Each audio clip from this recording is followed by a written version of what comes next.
तुम लोग तो लिख लिया है कॉमन नाउन का डिफिनेशन जातिवाचक संज्ञा। तो जैसे कि मैं डिफिनेशन लिखी हूँ, किसी भी विशेष व्यक्ति, वस्तु, स्थान, भाव आदि का बोध न होकर उसकी पूरी जाति का बोध हो, उसे जातिवाचक संज्ञा कहते हैं।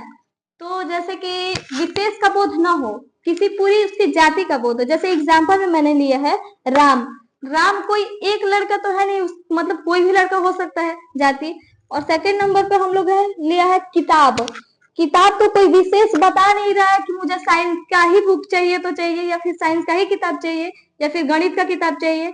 वो तो बस किताब लिखा हुआ है, इसमें तो विशेष बता नहीं रहा है। अगर यही प्रॉपर नाउन में एग्जाम्पल होता तो यहाँ पे जरूर लिखा होता कि इंग्लिश का बुक, तो वो समझ में आता है कि वो इंग्लिश का किताब बोला, वो एग्जैक्ट इंग्लिश का ही किताब मांगा है, तो वो प्रॉपर नाउन में जाएगा। यहाँ पे लिखा है एग्जाम्पल में किताब, कॉपी, पेन। अब ये तो इसमें बता नहीं रहा है कि इस चीज की मुझे कॉपी चाहिए, इंग्लिश की कॉपी चाहिए कि हिंदी की कॉपी चाहिए कि मैथ की कॉपी चाहिए, ये तो बता नहीं रहा है। तो ये इसकी पूरी जाति की बोध हो गई कॉपी।